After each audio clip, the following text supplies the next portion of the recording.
Okay, at 7 o'clock, we're going to call to order our meeting with the pledge of allegiance. I pledge allegiance to the flag of the United States of America, and to the republic which stands one nation under God, indivisible, with liberty and justice for all. Thank you.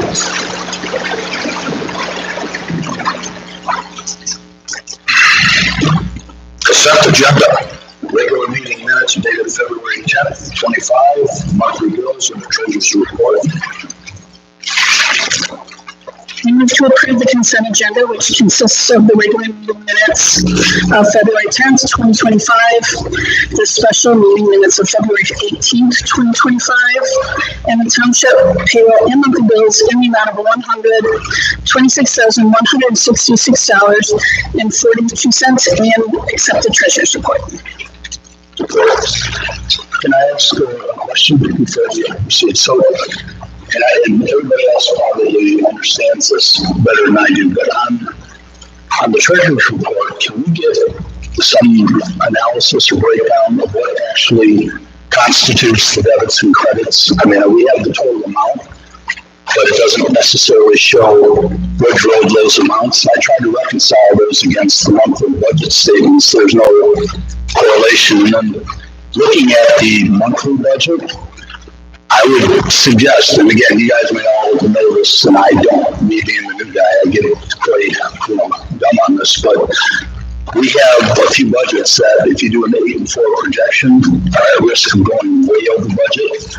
Others that are probably have too big of a surplus, and I think maybe we might want to take a closer look at that before, because when we get to, the 11 and 1 budget, when we're a month away, there's no way of correcting it. And we've got departments that are, tracking to go way over. And the only reason overall it doesn't look bad is because we haven't paid for a lot of road funding, or we haven't paid for some stuff that is related to fire protection. But, it kind of skewers the numbers in total. When you do budget item by budget item, look at it, it's off. So I'm going to suggest, I'll do it myself, I don't care, and I'll do it for my own edification, but I would suggest we all take a close look, learn how the treasurer's report numbers are created, and then how the monthly numbers are flowing. So if we have a department that's going off track, they can kind of come up with a get home plan, because the budget isn't hope, it's kind of a budget. They need to land the plane where it's supposed to land and not sail on for about 40,000. So I'm glad you asked about that, because this is the way I was taught for the past, as you all know, I'm new to this. I'm going to do this a few months, but I'm more than happy to get any sort of report that you want to work with. I'm more than happy to work with that or create that, or just embrace something new that answers some of these questions, because the numbers that are on the treasurer's report are strictly from the bank reconciliations that we get. And as far as the budget and how that's often together, that's strictly part of the clerk's department. I just handle the bank reconciliation. I understand. I'm not supervisor. I would take you all on their offer. Okay, you don't have to do that by yourself. Okay, I did it today. I had a couple hours and I went through it all. But come on into the office one day and we'll sit down and we'll do it. Jenny's off for the week, so and just do it next week. But again, I'm glad you asked about it, because if there is something that would be more helpful, that would give more of a grasp on the whole situation, I'm more than happy to get that together. Just let me know what you're looking for. Yeah, and I know you guys are all working on it. I never know what you've all gone through. But when you try to reconcile it, it's very, I actually picked the same exact time to do this, and they still don't reconcile. So you're reconciling with the budget? The budget, okay. With balances, with what's in the banks, and either you have not enough money or way too much money, but it doesn't line up right. Right, and I'm more than happy to give anybody a copy of the bank statements. You guys are more than welcome to have anything that I have. It's an open book. So just let me know that. I want you next week. Well, you know what? That's a good thing. We're all on the same side. It's not, I just don't want to get into June 15th and how do we let this department go second? But the budget stuff is definitely the clerk and the supervisor. Okay, anything else? Nope. Go ahead, guys.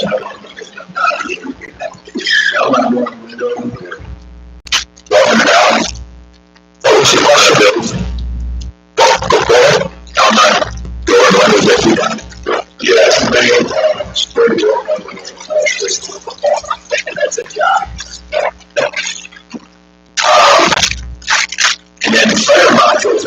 the Academy Faith Support.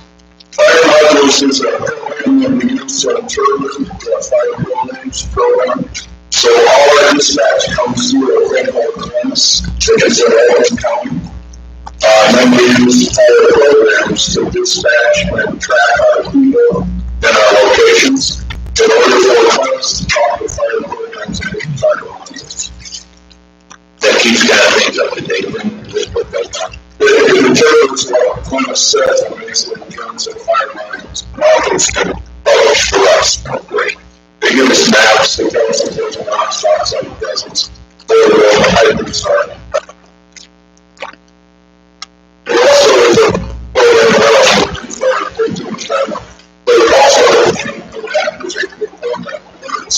I can trust up that says I am responding, and my name I'm responding now. So you know, and there's a lesson sometimes you don't right. So that works out. And then the typical services for preventative maintenance. Yeah, I knew about that. Yeah, that's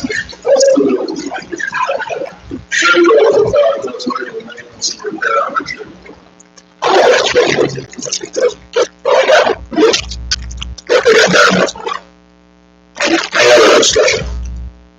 Okay, motion's on the floor. Support, all in favor? Aye. Opposed? The motion carries. Brings us up to our report section. Don Smith, Fire Department.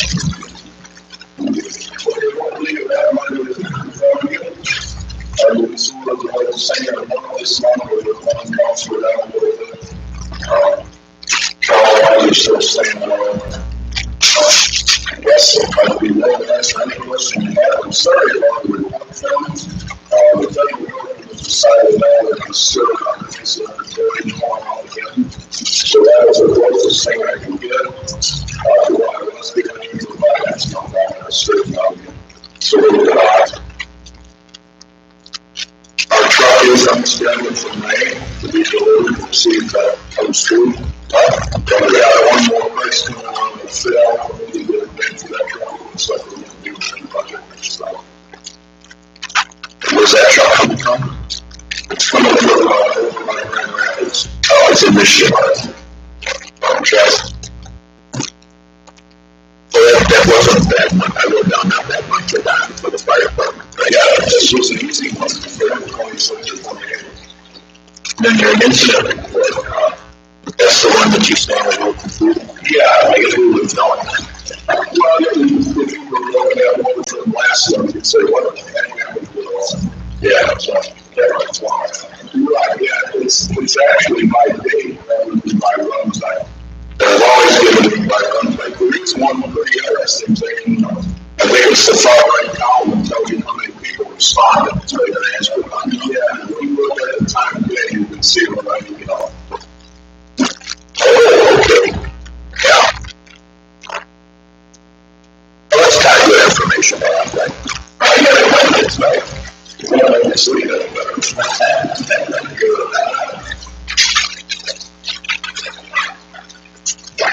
Anything else for the chief?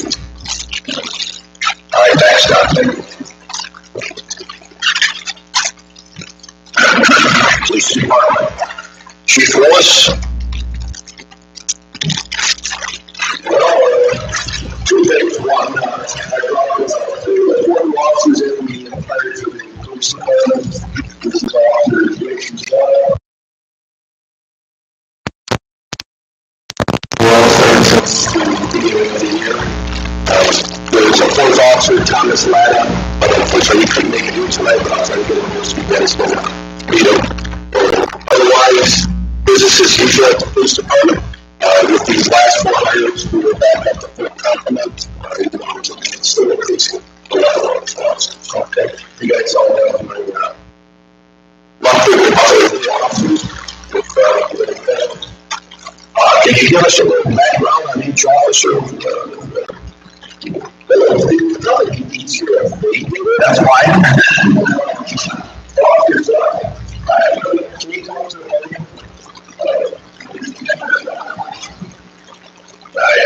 Jason's police officer since 1997. Detroit for 7 years, Shelby for until 2020. Retired in 2020 from Shelby Township. Took 4 or 5 years off and then my brother retired. And realized I couldn't, so she was nice enough and hired me to come in here and come on the day for the next 5 to 10 years at least. So you've got an accumulation of how many years in law enforcement? 22, 23. Good. We're happy to have you. Appreciate it. Thank you. Appreciate it. It's special to you. Oh, okay. How you guys doing? What's your last name again? Chris. Oh, okay. That's the one you draw. Mine is Chris also. I spell it different. That's why I never knew anybody with that last name. Everybody always ask me how you spell it because it's a problem, especially with the haircut. I left Warren last month, February 9th. I retired out of Warren, 25 years there. I retired. I worked with Chief at the Oklahoma Festival. Back in 2013. So you got to find a vast difference to Almont to Warren, right? I'm enjoying it out here.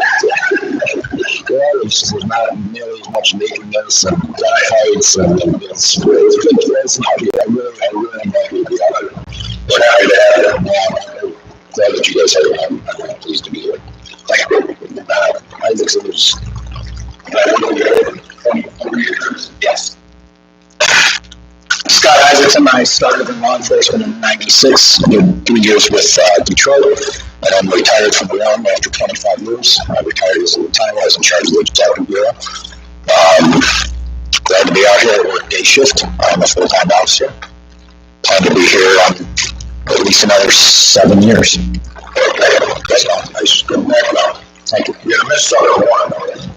Not really. I moved up to Runway City about 10 years ago. I've been commuting, and it's nice to actually have a nice 10-minute drive to work now. So, thank you. Thank you.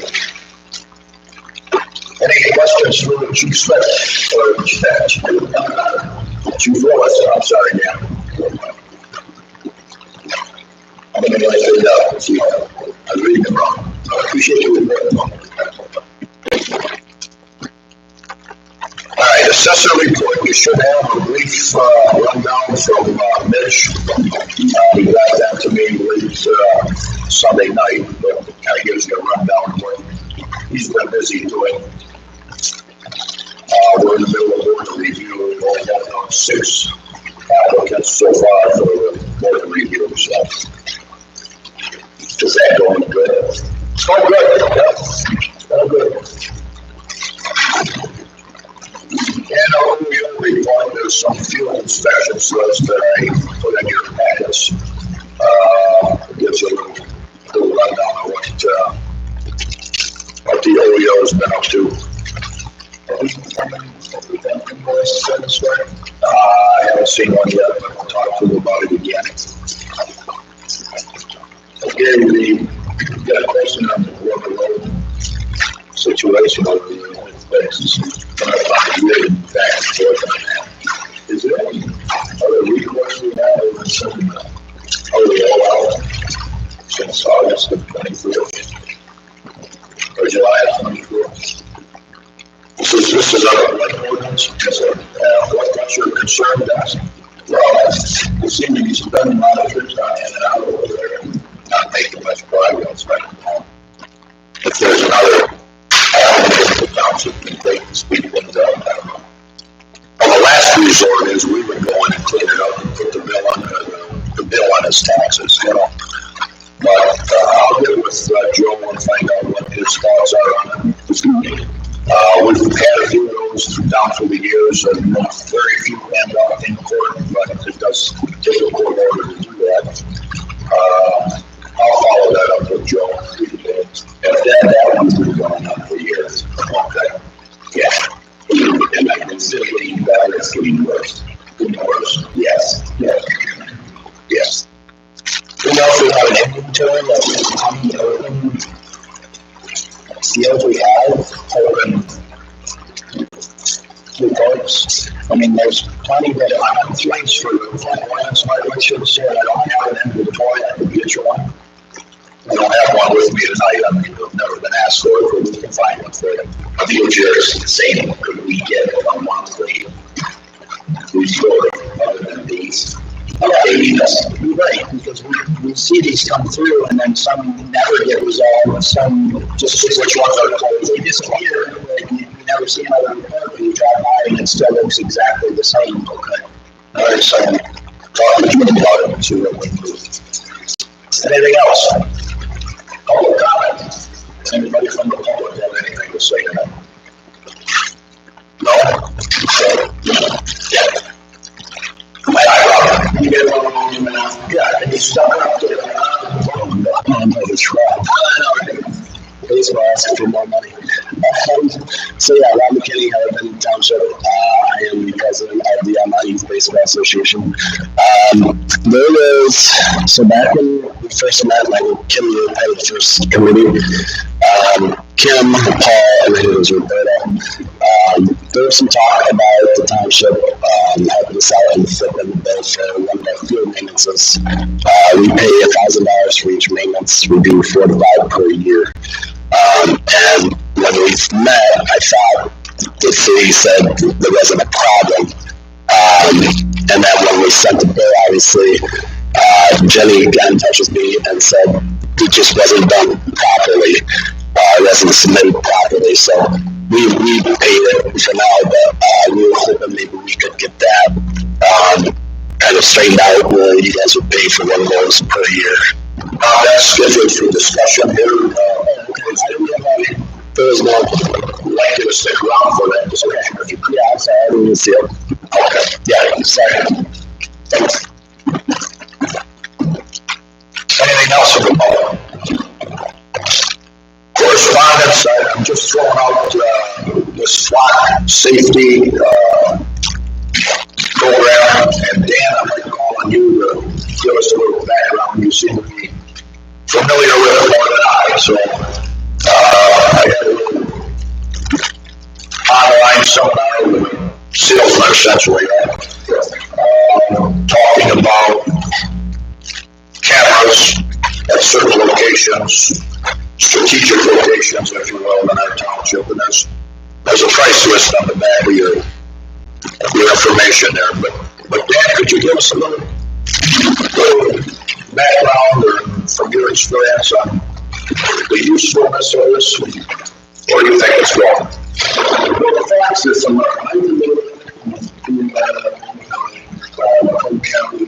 It's at most of our intersections throughout the county, all the different police jurisdictions utilize it. Basically, it's a camera system that is constantly looking at license plates, vehicles that drive by. So, if there's an issue, when you're doing something, like, for example, just this past year, we were able to utilize it in Macomb County. We had a theft up in the township. And we estimated that the length of time it would take to drive if you could speed limit with something stolen from here to down there. We just took Stanley Park to see it. We had a good description. And we actually caught it on the camera down in Macomb County. And we were able to track it a couple of miles to find out where it went using this camera system. We don't actually have it up here in the field yet. I do know the police departments right now looking at it, whether it's the county sheriff, driving in the city. Other communities are looking at installing it. The trees are very useful. And eventually, I will actually probably have the same type of, actually, the village council for cameras here as well. So it's very useful. And actually, depending on the camera system, like for example, police lights are in the body camera system does access. It actually integrates with that system. So we'd be able to choose like a one vehicle, please display on cars for us. So it's just a very useful tool to help solve crime depending on the sources of the crime. Like I said, we use it all the time on county. Dispatch would have direct access to it, so the dispatch would see what's going on at any time using cameras if necessary. So it's a very useful tool for help police.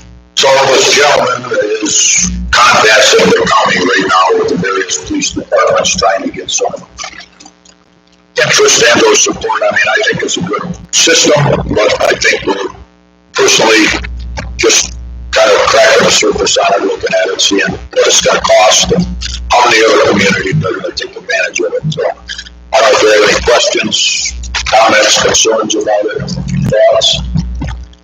I have a question. So you're familiar with this system. What would you say for Almont Village, Almont Township? How many cameras would you say that would be sufficient here? Well, you can use it for a variety of things. Monitor their license plates for accidents or with high-speed chase. You can literally track vehicles anywhere. But I would think major intersections where there's lights. I think that would be a great start looking back for the accidents and the things. So I guess what I was going to say is, if the village had one on the Four Corners, probably would be a good place. That's all. If the township had one at Dragon 53, which is a known accident corner, that would be a good place. So I guess would you say 2 would be sufficient in Almont? To start? Yeah, I would think 2, 3, depending on where you want to identify the major intersections where you have the most traffic or most throughways. Major intersections, major motorways. I mean, we don't put in neighborhoods like that. They're basically, it's just what about what your thoughts on using them over at the schools? That would be beneficial for that school. So do you get any blowback ever from residents? So now you're kind of big brother on me. I don't know. I've been along over 30 years now.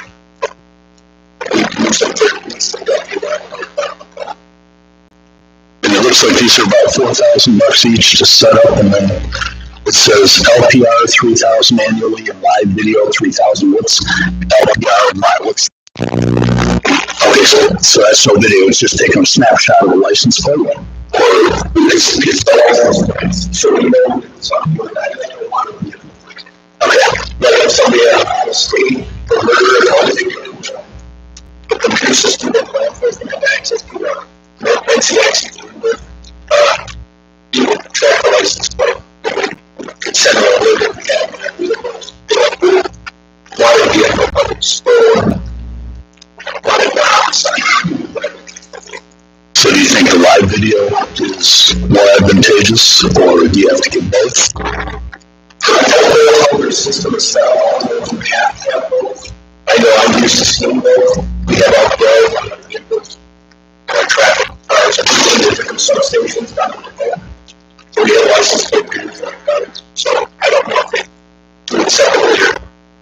But it kind of seems like if the LPR, I could see, I'm just thinking the residents that are paying for it, they'd say, well, that's great, I'm spending money to help find cars that have done bad things in other areas that happen to be driving through. But what's it do for the people of Almont? Live video, I can argue, well, yeah, that could, it's something that took place and we're able to trigger it and find out what it is. I don't be able to test anything else. The system. Okay. Okay. And that's exactly how we have it set up here. Stuff, and then we're able to pay it down. I see. And then they track that on state. Okay, that makes sense. All right. What would be the annual fee per video or per camera? 6,000. 6,000. Okay, that's annually? That's not installing them. That would be annually. It's about $4,000 to install. I'm just adding up what they have to do. I'm sorry, I got any 6,000. I'm looking. I just want to get a feeling like per camera. How much would that be annually? I saw it was a Okay.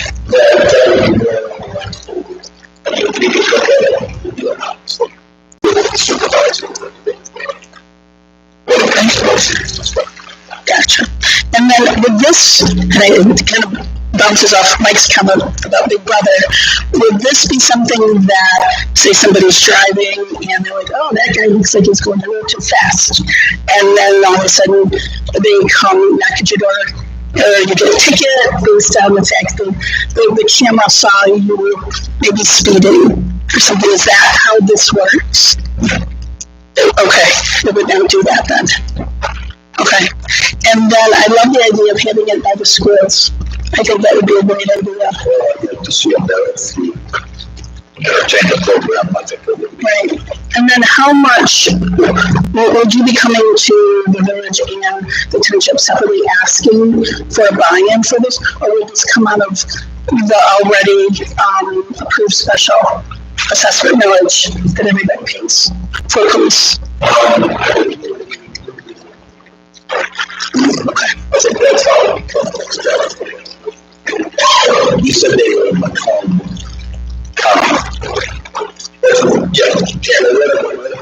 And Gary, I said, you mentioned that they're calling other communities around us. If they go to a county, why wouldn't Lapeer County have the funding to do this? That's a possibility. You go to the county commissioners and say, this is something here, we're going to do for our community instead of having the township people go to, especially on an M road.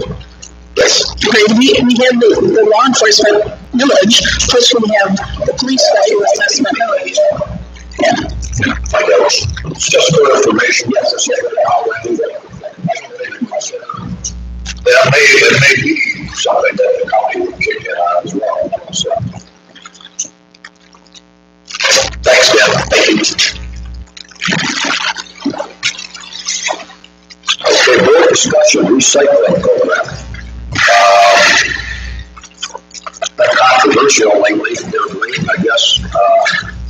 We all know the situation. And the situation is such that our recycling bins are hard to monitor. Okay, hard to monitor. If anything other than recyclables get put in the bins, they're contaminated. Then they go to the regular landfill. Okay? They're not recycled, so that would upset some residents that are passionate and take the time to recycle. Obviously, GFL is our provider of these bins. I've had some discussion with them that it's turned kind of into a transfer station. Not their fault, okay? It's our responsibility to monitor that program to ensure that it doesn't get overloaded or contaminated. But being that the dumpsters are not secured and they're out there 24/7, it's pretty difficult to do that. So some of the board members are wondering to know if we want to relate the program. There's some public sentiment both ways. We're spending about $12,000 a year on the program currently. One of the snafus with the GFL, this contract was signed December of 22. It shows on the face of the contract it's 60 months. On the reverse side of the fine print, it shows 36 months. And they went 60 to 180 days, I think, or 120 days. If we're going to, it's an automatic renewable contract if we don't advise them differently. So talking to a gentleman by the name of Almont, he indicated that was his mistake, that he put the wrong template on the back of our contract 3 years ago, or 2.5 years ago. He sent me a replacement, which obviously now says 60 months. So I ran this by Bob Siebert, our attorney, and he's advising if the board desires to do away with the program with GFL, to write them a letter on the letterhead advising them that we are going to opt out. If they dig their heels in and tell us that we have to honor the extra 2 years, then Mr. Siebert would send a letter from his office. Hopefully it would carry a little more clout. But then he went on to say if they dig their heels in further, it's not worth the litigation. So in the time being, we've got priority, and I have a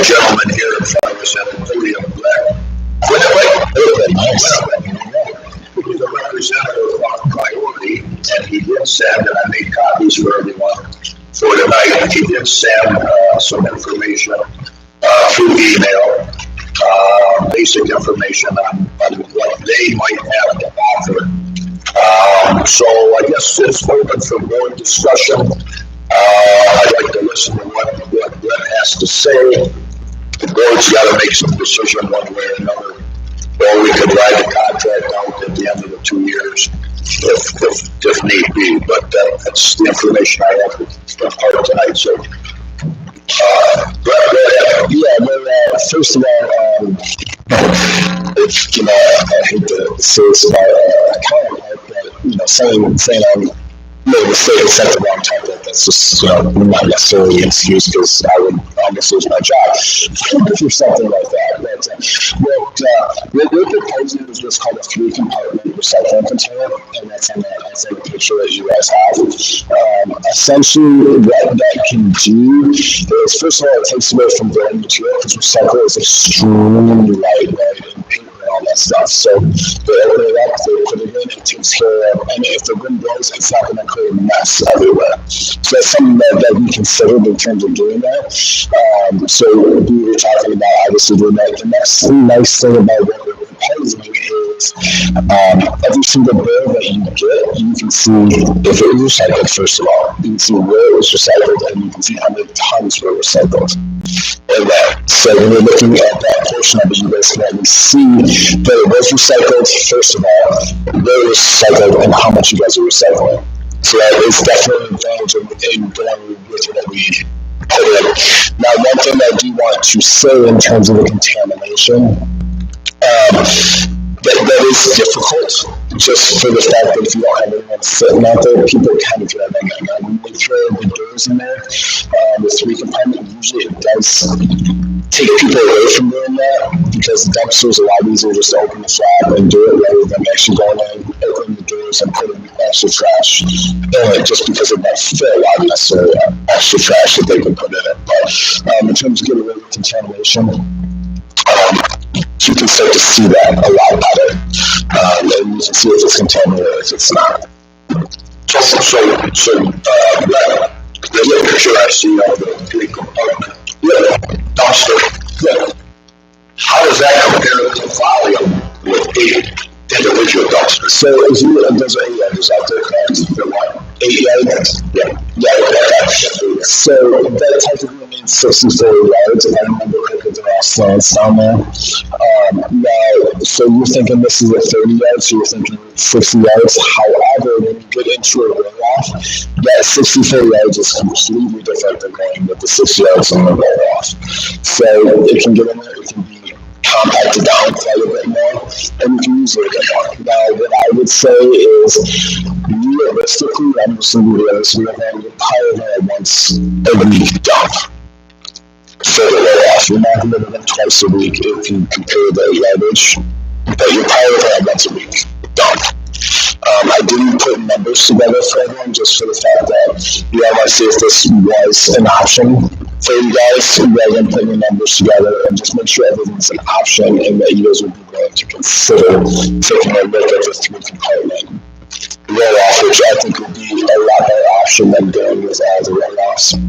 Next part of it is you have one truck just doing one dump rather than a truck doing 8 different dumps, which can actually help your concrete or asphalt back there. I mean, it's a realistic thing that can happen. Can this be a lockable system? So yes, you can make it lockable on your own.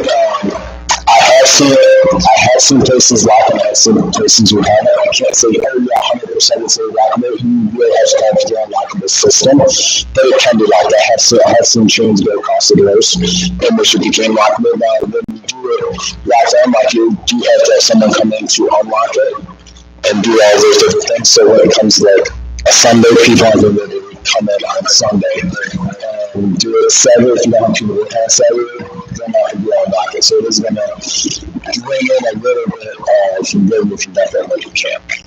So I'm looking at the sheet that you gave us, and I know me. I would never be any good at distinguishing between the accepted and non-accepted, because it says plastic materials, but no plastic bags, plastic cups, no bubble wrap, no plastic hangers, no plastic silverware. But the problem we're having right now is, I mean, if we were able to be that granular on what went in where, we wouldn't have a need for half of those, and they would be done right. So I don't know if that problem is still going to go away. I mean, people are used to throwing, I'll pick them solid pizza boxes here, I would throw them in your dumpster, and we're going to be in the same spot. Yeah, try to clear us on that. So something that we would do is we would send an educational piece out to everybody, and then we would also have an educational piece right on the dumpster. Hopefully that can do it if we send an educational piece out and put something right on the dumpster. Usually that can push people away from it, going, oh shoot, I have a solar pizza box sitting there, I can't dump it. So we can put educational pieces on it and send educational pieces out. And that's about, kind of what we can do. The other thing is we do have, if you want to go into the school district senior centers, different things like that, we do offer a program where someone comes around and educates, the schools or whoever wants to be educated on recycling, that can be recycling, we do someone that comes out and does that. What about a truck that would come here once a month or once every 2 weeks? Don't you do that in Romeo right now? The truck down there, and you have somebody stand there and watch it, because honestly, I like this, but there's nobody to babysit, and we're not going to babysit. And honestly, I don't think you're going to educate the people there. And I think the other thing we have people coming from out of our community, bringing their garbage here. And the only way that it's going to work and be recyclable, I believe, is one of your trucks, one of your people there to babysit these people. So, so I'm just going to be completely honest and with it. If that were to be a possibility, you are going to be paying for that possibility. Because that's driver time. That's the driver sit out there. That's delivery, drive-off. Absolutely. Again, I can get some numbers on that, but I'm just letting you know straight up front that it's going to be more expensive. It's going to be more expensive to do. It's just a realistic portion of it. It's more expensive than us paying $13,800 a year for garbage, not recyclable. I understand what you're saying. I'd like to see that number. I'd like to try coming here once every 2 weeks. To stop somewhere and have people come. But that's what I would like to see. Honestly, I don't think this here. Unless we have police department monitors, and I'm sure that they just have to do that. I'm sure you don't want that. I just want to make sure.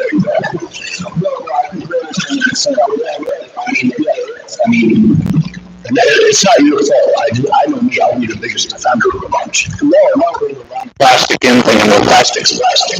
But no, it's not. This is reality. CIA, and this is I think it's the holidays. This is what they're stacked outside. I came up here. I see dirty items. I see syringes, $12.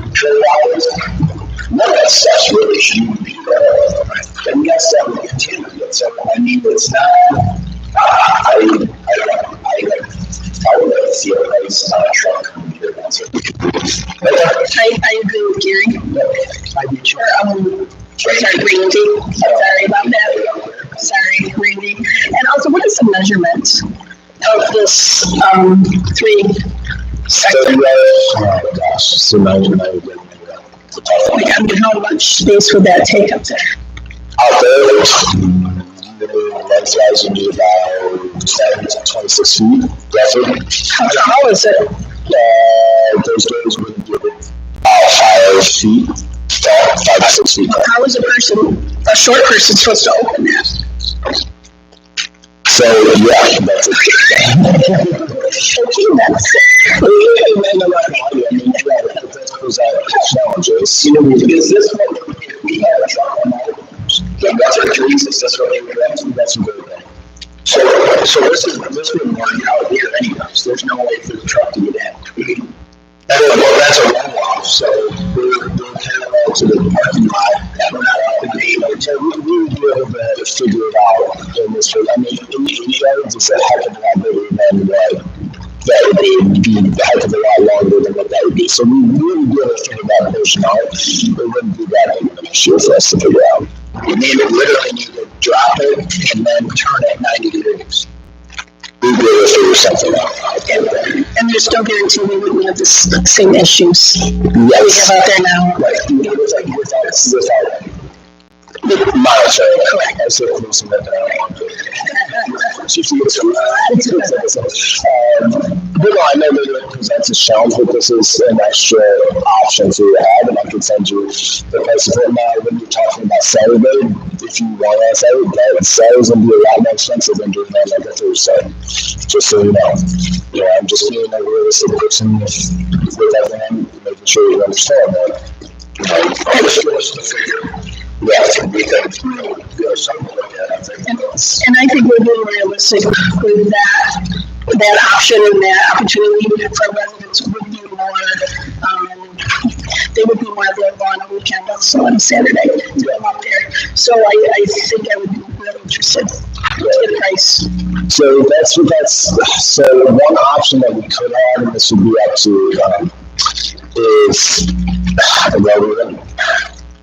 I'm not gonna say we're gonna drive off there to police it, but it'll be a drive off on Friday, pick up on Monday. I can't say a driver so we out there to police it. That would be difficult to do, and again, that would be extremely pricey to do. But the best thing we can do is educate the community on what can be recycled and what can't. And, you know, but I can get you the numbers and everything like that. But I'm not gonna say that this is good to move them first group and just say okay, GFL, you guys are gone. This fixes the entire problem. You still have to have community participation in it. So one more question for me, and I already asked you this, but I want to go listen to it.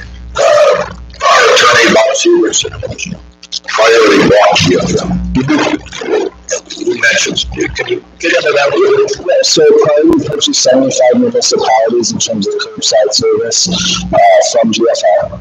So now when we brought in the curbside service, it also brought in some municipality like commercial work, but really that only pertained to the municipality curbside service that also had commercial work involved in it. So you wouldn't fall into that portion of it because they consider it strictly commercial work.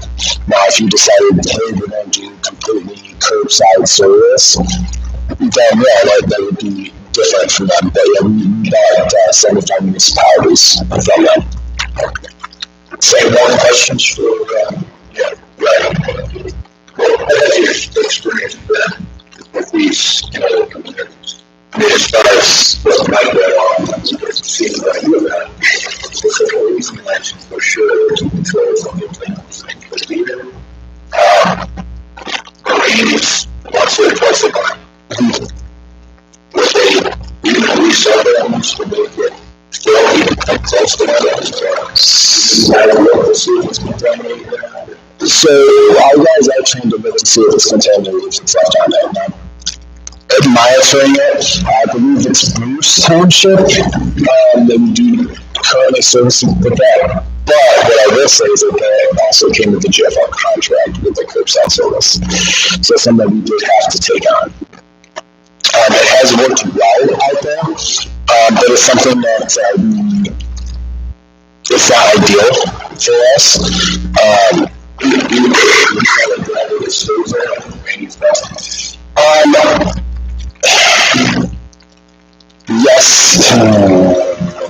Yes, we do.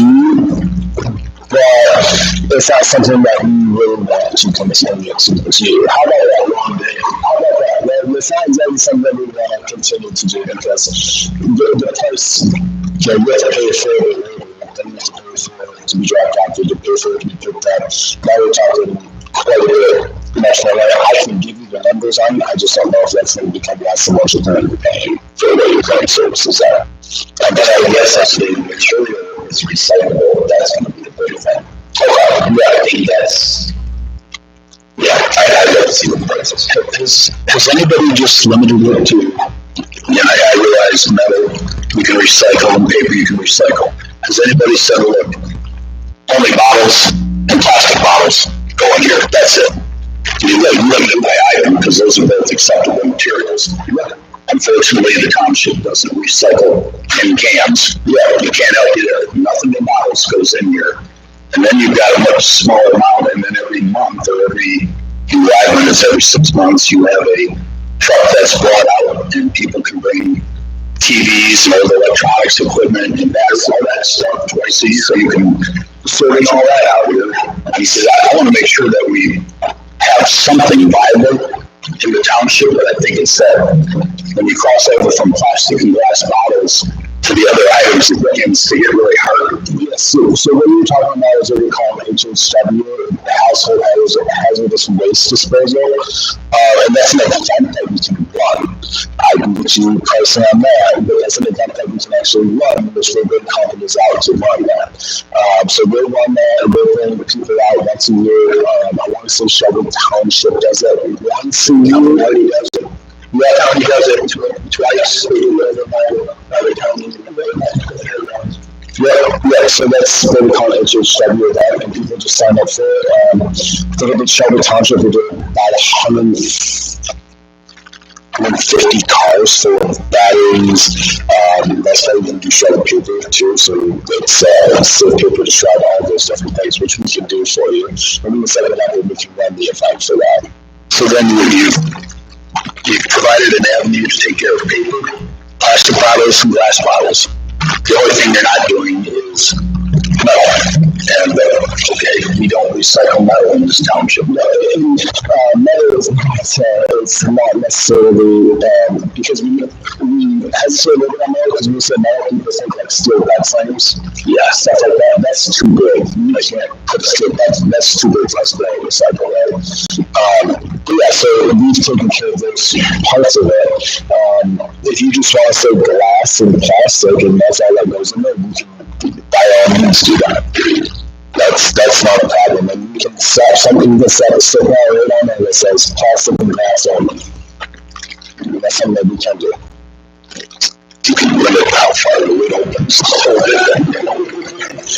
Well, because that's when people say, just have an open one, and just try to get them more and more. I want to delay with you. Thanks. Yeah, no problem. So I'll do the testing for all this stuff. So, like you said, sometimes classes and sometimes they're all residents. So then the township said, hosting these events for taxpayer dollars, they're checking IDs as a public trip. Yes, and they do that right too. They're really rough on that. Yeah, and that's what they do. But those are the once or twice a year. Yes, they check IDs right there to make sure it says on the ID that you're part of the township. And the HH, like I said, HH Housing Hazardous Waste, those events bring in a lot of people, and it's great for the community. So that is something also that we can provide to you. Would you like to say on the Housing Hazardous Waste events too? Just a ballpark. I mean, don't stay up all night crunching numbers. Just roughly. That's how much for that. I want to crunch numbers. So yeah, we can definitely take a look at that also for those events. But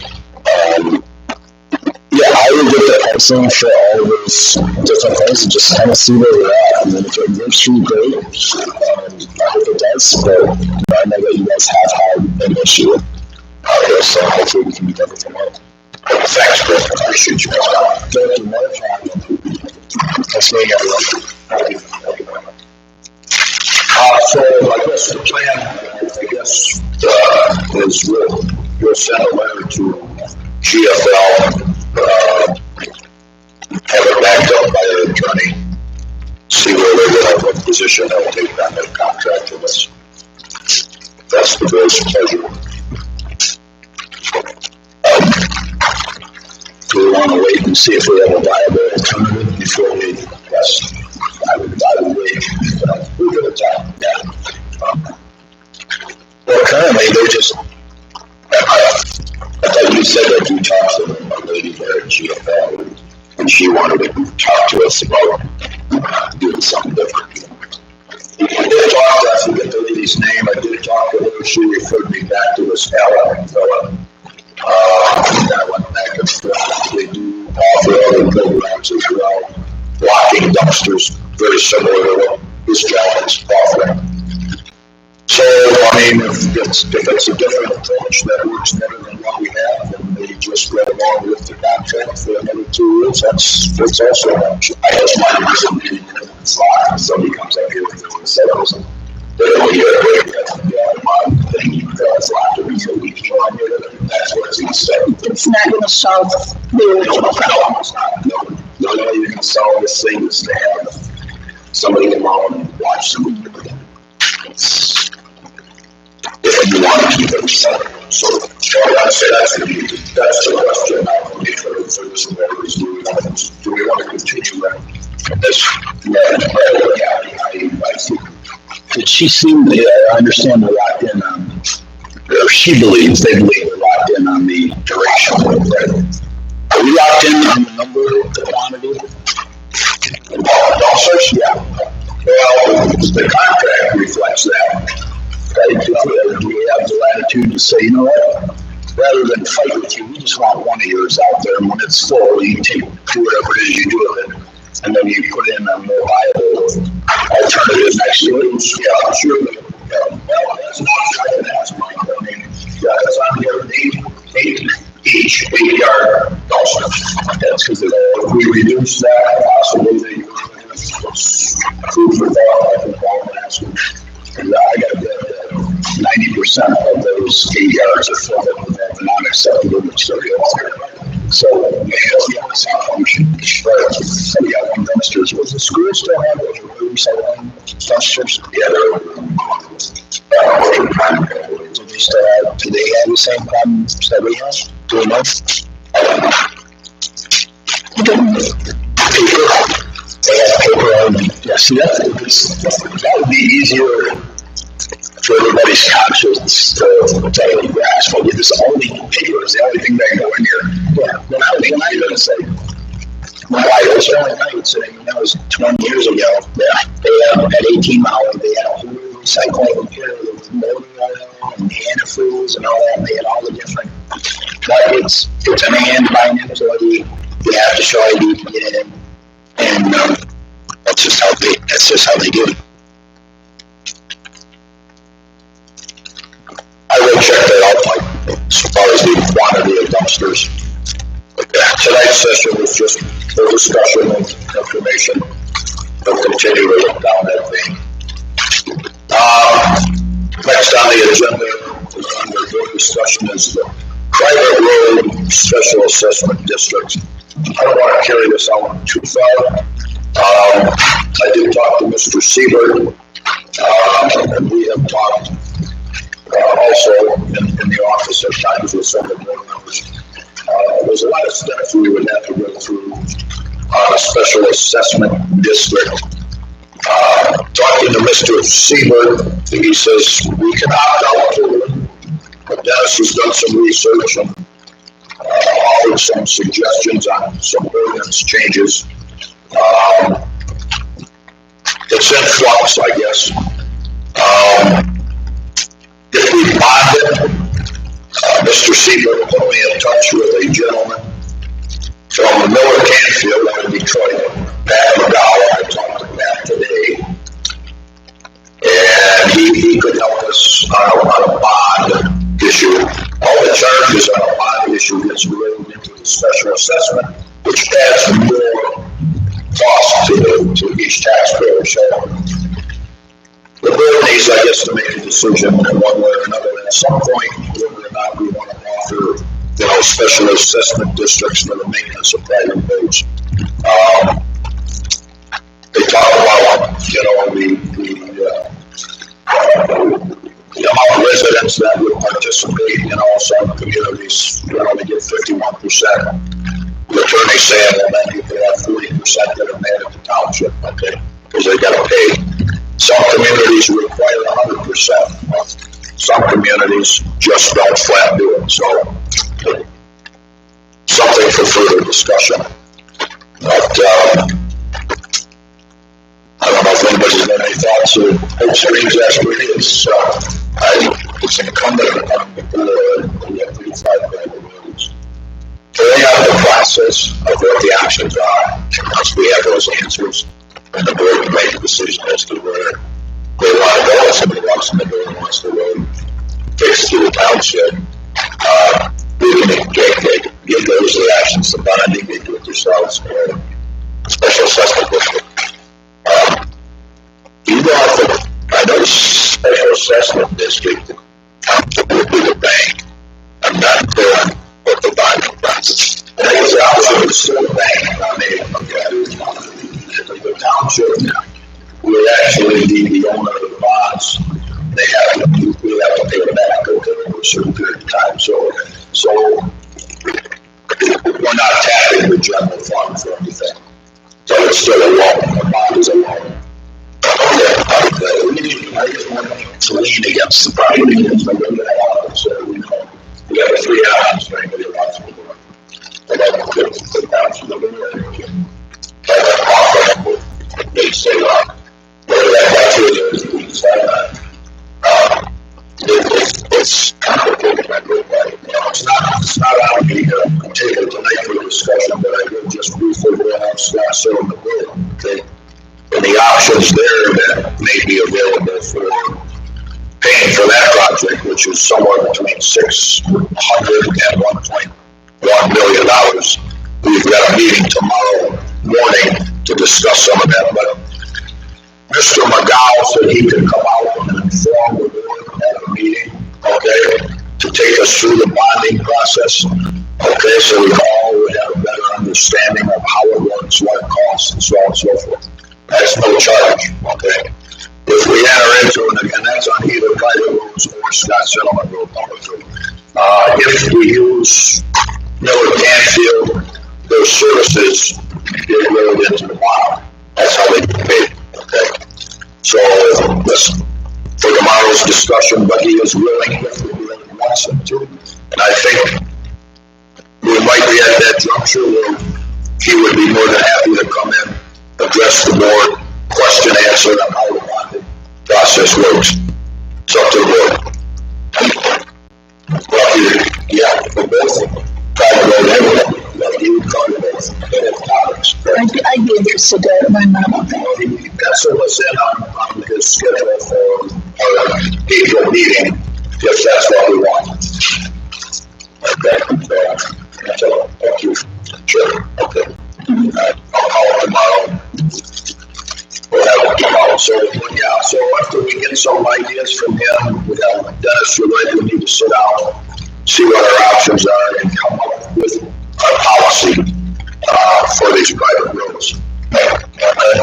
Did really well have a special meeting in between that or something like during the day. We could do that. That's an option. If you want a special meeting, rather than take out a board meeting, just have that and talk about it. I don't know. I'm just throwing it there. Well, I don't know how everybody would be about it. It depends on when it is. Go on with further business. Special meeting now. Okay. There's a time to do it. Let's just get probably their schedule in. We'll be there for the next 30 days, right? Okay, we might be able to get them out next week. I'll call them out. Ball field infield maintenance. There's been some discussion and or confusion over that, and Rob, I'm going to have you come back up if you will. You all got a copy of the bill. The bill was sent to Almont Youth Baseball Organization. I don't remember any discussion. I might have, maybe I didn't hear it. this was discussed, but does the board have any recollection of it? I remember that Paul, Robert, and I, and you and Janaea were on a subcommittee basically, and we talked about this. We met a number of times trying to get things moving. And I remember talking about this. I don't remember agreeing to the specifics. However, I'm not saying we didn't. It was 2 years ago, and we've never seen a bill. So if we did, and perhaps we did, I guess I thought that wasn't happening because, again, it was 2 years ago. So just to let you know, I'm not opposed to helping. I'm not opposed to helping out and pitching in with the costs of the maintenance. And again, Jenny brought this to our attention and basically said that the way this bill was presented, legally we cannot pay it. And I know she talked to you about that. So, Understood. Yeah, so that's just where we are. I'm not opposed to pitching in and helping with the maintenance. Is this specialized? Yeah, so this is a gentleman that does this. It's one of his many jobs actually, but he has a machine that I'm not going to be. I don't know exactly. I actually have never even gone to see him do it, but it somehow turns the field dirt just properly and correctly to give us that softer, nice baseball field. We started doing it. I think this will be the third year, and huge difference. I mean, huge difference. So it's definitely worth it, at least for us and for the kids and everything. Yes, there was a discussion. We obviously noticed. But I had remembered that it was okay. Yeah, we can do that. And then that was in between a couple seasons. So when we got this billing, we set it, and then Jenny told me kind of the process and all that. And I told her we have no problem up on the live and come to these board meetings now. So yeah, I guess I'm just here to obviously present it to you guys. You guys, move out for the night and see if you guys would be willing to do that.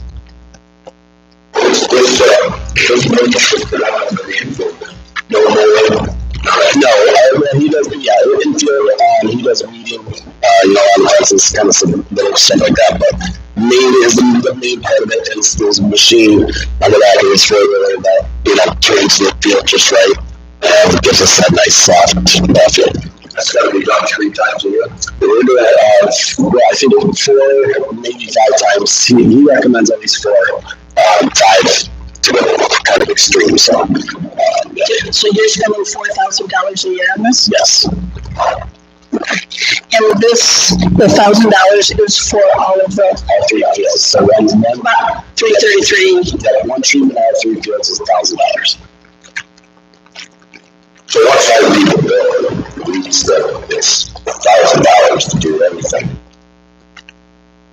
Am I reading it wrong? I understand it says above full services 3 times, season beginning 4/25, summer 6/10, winter clean out 11/18.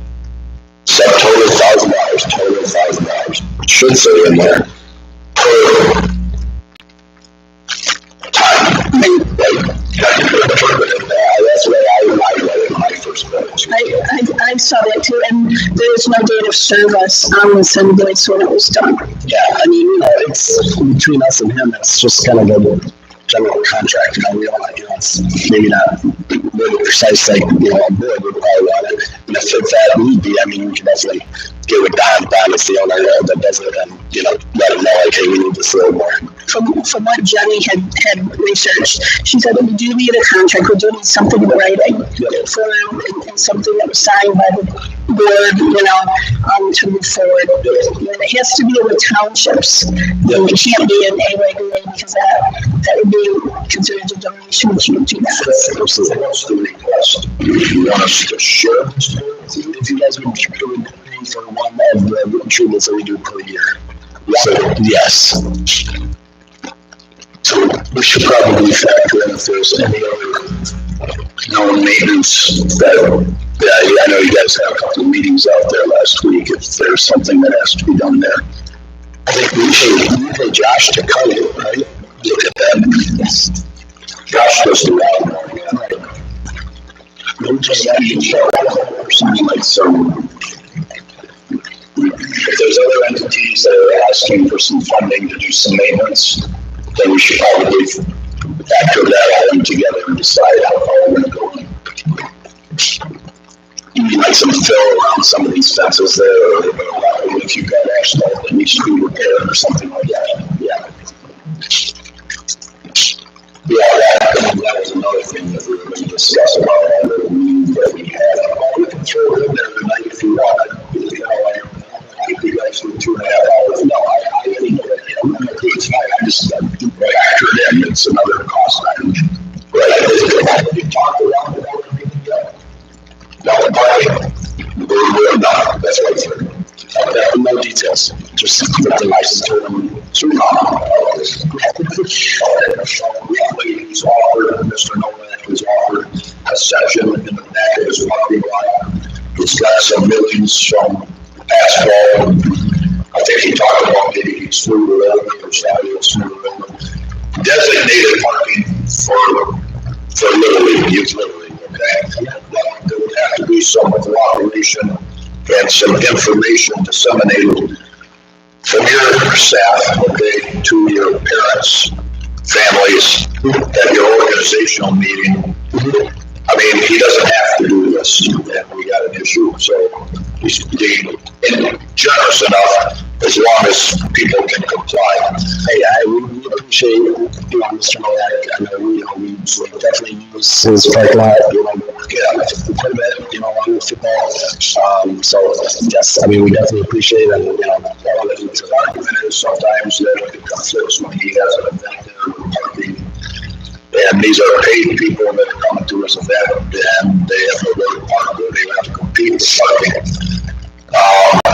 So we talked about maybe some signage and some flyers or some notification to your folks, to your league, to cooperate with the parking area. And Mr. Murdoch, I did talk around a little bit today about it. I said, we had your big meeting with all the parents. He says, we don't anymore. No, it's all online. Yeah, so maybe we could incorporate something into that. To where we have many ways, I think Jim's, we look at the line down through there, and if you take all the parking spots on the north side of the parking lot, I don't think you can park a whole part of the baseball field, probably not unless you park it across. It cuts right through the middle of the parking space. Those spaces are on that way to the survey. We've seen that. We went up to Jim's office out there and we showed it there. But I try to keep everybody happy, and that we mentioned something about, putting some signs up there, it would be up to, obviously, you and your staff to monitor its parking. I don't know how you work that, but I mean, and even, I'm a little surprised because, I deal with his staff with our schedule and things we have going on, and I send them our whole schedule. And even when we have conflict, which we did, I think it was last year, we had kids standing at the entrance of Bowers with signs that, parking, baseball parking. We had a sign, we put a sign out there. We've done everything we could to, definitely. And I think also that, I think that would be happy with. But I just don't, we'll do everything we can, but, just like the recycling thing, right? You can only do so much, right? I mean, I just don't want him to get upset if there's, a handful of cars that, don't listen and,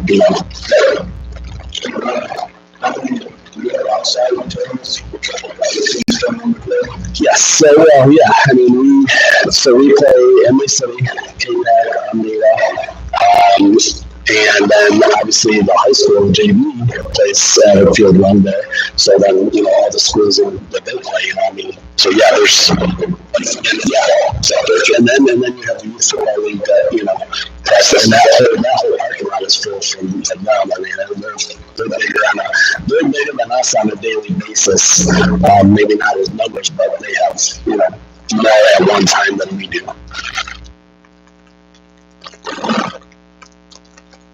So I mean, I know that you're talking about, so further west through his parking lot is what he's talking about. West, do you know like how big of an area he's talking? And was he talking about just leaving it grass? It was, you said that was, it was for sure, it's pretty large. I think I remember the sentence. And is he talking about leaving it grass and just kind of like keeping it flat? Is that? We're talking asphalt running right now. If that's not so there's sites like this, he said he cleaned that up. I see. But yeah, you really get started. I think it was running up.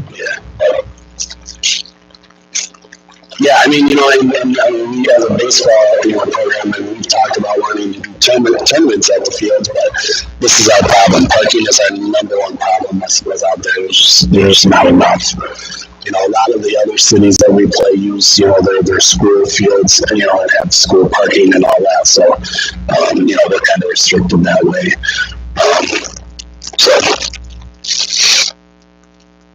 We're like that piece to the north, outside that gate there.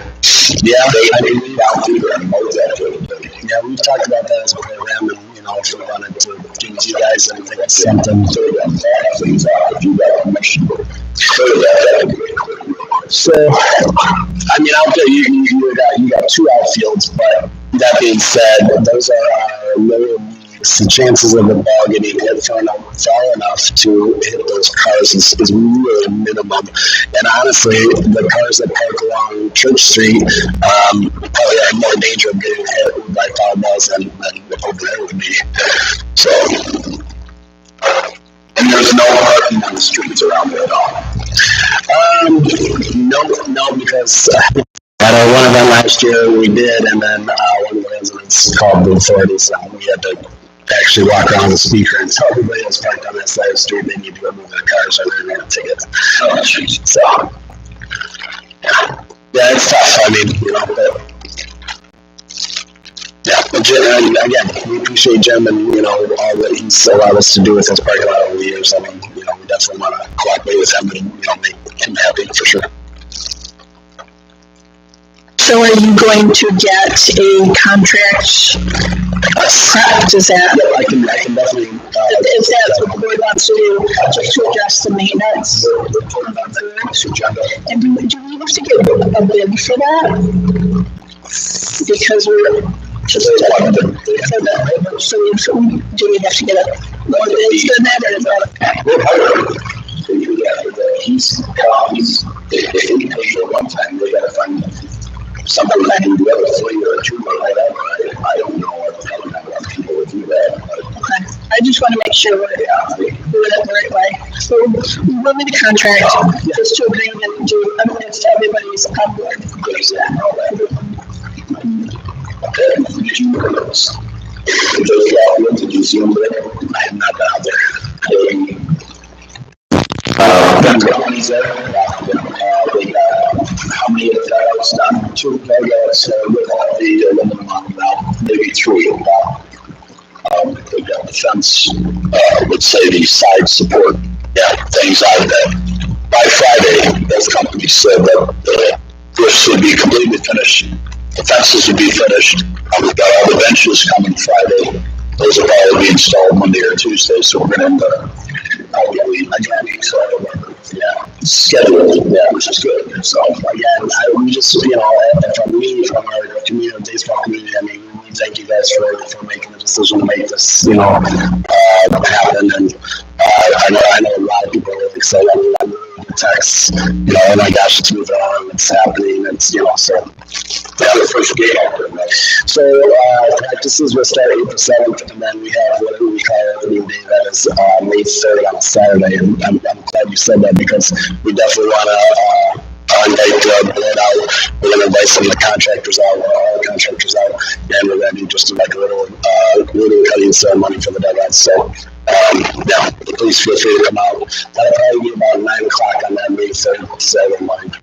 And thank you for your kind words on Facebook too. Yes. Often we do not say kind words. It's nice to say kind words. Yeah, thank you. Last but not least, released is there's been discussion about going out for cemetery sexton mowing bids. I think we're all happy with the gentleman we have. Currently, I've got a pretty good relationship with him as to the sale of cemetery lots and finding the lots and so on and so forth. There's not a lot of people out there that are grave diggers, I don't think. But anyway, there is an individual that did submit a contract offer, or bid, if you will.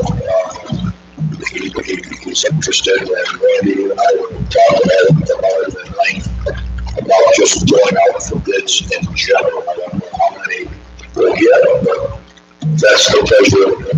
That's what we do. Dennis, you've added a few comments along the way, on the current contract.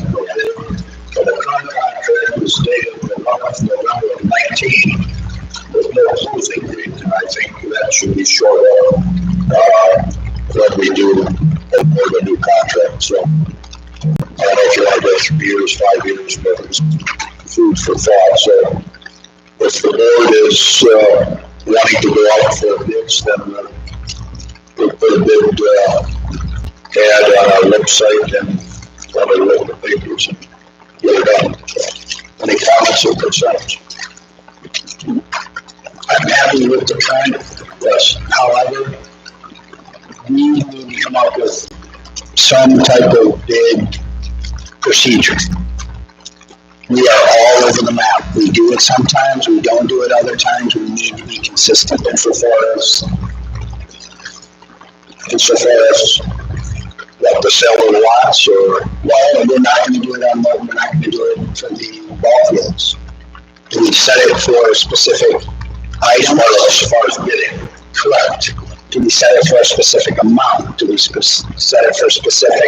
Something like that. The only thing I knew was that the supervisor has like $2,000. Yeah, $2,500, whatever that was. But I guess we need to dig into our policies and procedures and see. I mean, so far as the ball fields and that infield, this is a gentleman that he was in baseball retired. We didn't hire him. He's asking us to pay for one of the groomings, I guess, is that's the way I understood it. Right? So I don't think that's the goal things different than we need to get it on. That's he's contracting work. I guess but I agree. We need to look for some policies, review them, and update them if we can do. I agree with Rick. I give it a full light a day. It never hurts to give this. That's always a good practice. Yeah, I just want to have a process. Yeah, and then we follow the process. Like you said, I'm fine with the Yard Services does a great job, and I'm perfectly fine moving forward with that tonight. Yeah, years ago we did have a process. I don't know where it went or what happened to it, but we did. So we'll pull that policy manual out and review it. All right, that's what I'm doing. So, relative to the cemetery, we're going to revamp the scope of work. And give a few things. I think if we've got problems we've seen in the past, we need to get into those contracts so that we can address them. And they can take them up. I take a shot at doing that with a couple of things I sent out some bigger. Dennis, you were busier than a bee. I greatly appreciate it. I'm not really familiar with those types of things. I made a points right now. Back to your point, your question is, I think I'm saying the cemeteries, one copy of the contract. Yeah, it's not up to me personally, it's up to the board.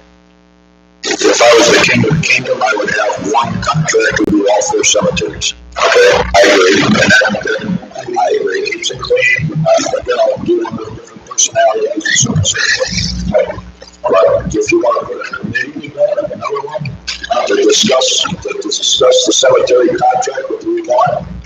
So, we're going to take that came off the desk made that they're client, I would enter them into it. Yes, contract. Then when I talked about him, he said, yeah, you should go on this. Nobody's got an issue with him. I think he was doing a fine job. But I think to keep it clean, since we had someone else interested, we should probably we don't always have to do what's cheapest. We do what's best for the community. We don't have to do what's cheap. No, we just do what's best for the community. Right. Okay. All right. Anything else from the board? Yes. Good. Yeah, I had a couple of things. I'm going to pass you the speaking of the committees, we brought this up a few months ago. Haven't formal committees, have minutes, outcomes, decisions, that kind of thing. It sounds like there was a decision that was made about this stuff on the ball fields at some committee level at some point, but there's no record of it. Or developed. Right, exactly. So we don't have minutes, decisions, things that get brought forward. We're not really doing a good job with that record keeping. So, and then committees, I heard there's a potential road committee thing tomorrow. I thought about it. It was who was on the road committee? Dennis, myself, and Ren. Okay. Because I was pretty sure that 3 months ago I was on the road committee. Wait a minute. I thought 3 months ago I was on the road committee. You want to be on the road committee? I probably don't have time to do it now. I'm just saying that when we don't document it and establish what it is, it's just willy-nilly. We got to stop willy-nilly. Have some processes, have committees, have, whatever you want minutes at a committee meeting. Is that what you're? We should have some type of outcome. The committee makes some type of decision and brings afterwards. So, just a little bit. Sure. Right. Randy, you're the secretary. Is the page for now? Anything else? I have two real quick things. We're in the middle of tax settlement time. We emailed all of our documents to the county, so we're just waiting to hear back from them with some final instructions, and they'll be able to wrap that up. And some really good news about the building department. We have now gone live with the building department permit system. And a huge thanks to Paige Stone, who did a phenomenal job. A lot of backup work needed to be put into the system to get to this point. And so what this means is that people will be able to go online to the website, the Almont Township website that will direct you to BSNA. You'll be able to apply for your permit. You'll be able to pay for your permit online. And we hope this will be much easier, and our residents will find it helpful. So in our push to be more efficient and get online, this is the first step. So I just want to give her a big pat on the back for getting her done. Just doing a great job. And she's been helpful to me as well, and the treasurer, and the clerk, for all this, and the people. So, Randy, have anything? Don, when's this big party now? I live in April. April 12th. Lions Club. 6 o'clock. It's awards night? Yeah, it's up. Okay, tomorrow. 2 things, really quick. So we had a special meeting to talk about the BEAD program and the broadband funding efforts and so forth. I think what has happened is Spectrum has yet to develop the plans that we can look at. We're now kind of recommending we're going to move forward with supporting or providing community letters of support for 123Net, who is an open provider. They have shown us their routes, they have shown us their intentions on where they want to build and so forth. I feel, I don't know about the other 2 guys, but they're maybe living there right there with me, feel far more comfortable supporting an entity that has shown me exactly what they're going to do than to support somebody who has yet to show us the detail that we need. And Spectrum has not quite shown us the detail. They may still put in an application for the funding, but I don't want to support something that I don't know if it's going to do any good for the township. So what we're going to probably have to do, I know Rick is putting together kind of a mass residential outreach plan to try to get local residents to use the QR code and submit, some support for 123net. We've already got some actions with businesses. Randy's got people he's going to contact, I'm going to contact, but we're going to focus primarily on 123net because at least we know they have a very high likelihood of doing something that will help us. Yeah. And then the other thing that I want to share, we're coming into storm season, always a lot of high winds and storms and power outages. DTE Energy is going to be here on, I think it's April 12th, our next meeting, and it's up to the board if you want to have them come for, and I told them it cannot be more than 30 minutes, but I want them to come and explain exactly where the progress is on the new substation, all the circuit cutovers, where the risks are, what the outlook is for new work that they're doing, because just because the substation's done doesn't mean all the circuitry's done, because you've got to cut everything over. They're happy to come in and do that. They said they do it the 12th. It's up to us if we want to do it during the meeting, before a meeting, have a separate meeting. And any residents that want to be here that have questions are welcome to ask. It's kind of up to the board how they want to do that. Well, if we had a separate meeting, we'd have to make some type of announcement on our website to tell the residents know. We should do it anyway, even if it's at a board meeting. So you guys, which way you want to handle it.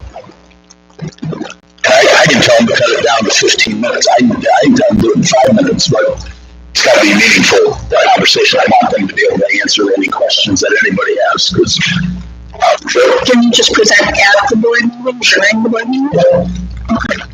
I think that might be a good option. That way we've heard of our official meeting. It's fine. Okay.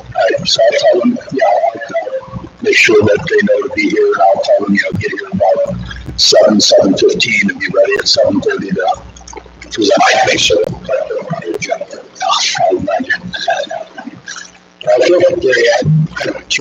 Two more quick things. One, FYI stuff, I see that there's something to purchase a new computer for the live feature stuff. Yes. Okay.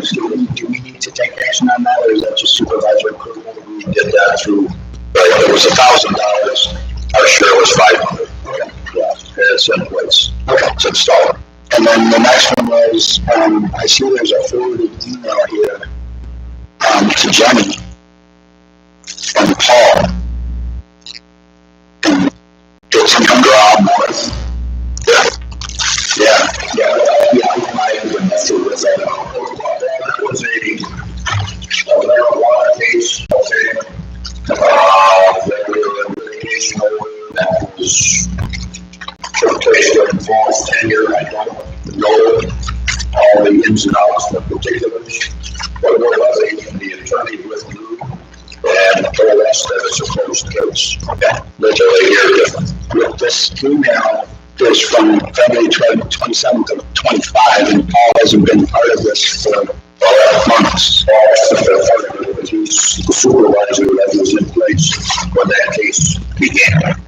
What you're saying is he's accessing this email. Yeah, he should have been. Does Paul still have access to the township email? Not to my knowledge. That was his email from Paul to Jenny.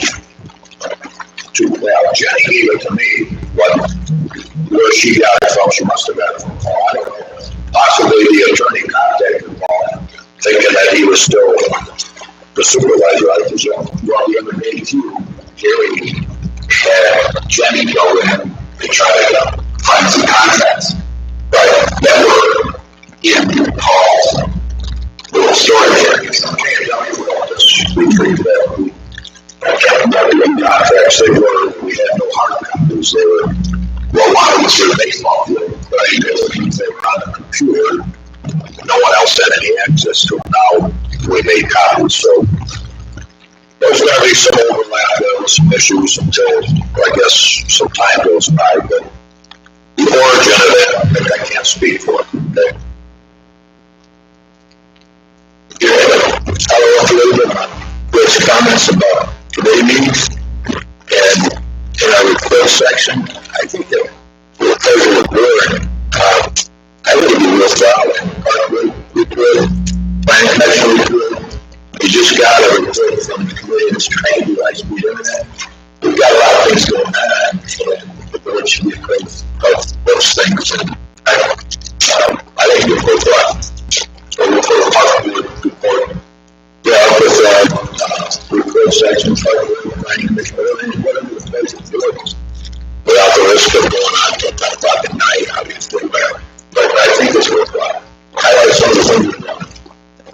I just wanted to interject a comment too. I appreciate your three efforts on this high-speed internet. Okay, you guys are doing a good job, putting a lot of time in it. So extremely confusing, I guess it is. But I think Mike's questions at 1, 2, 3 now, they seem to be pretty top-notch. I think you got the assets for financial, the tools, the materials, and everything to fall that in line to do whatever it is they do. So that's great. Anything else? A motion to adjourn? I make a motion to adjourn. Support. Okay, all in favor? Okay. We stand adjourned.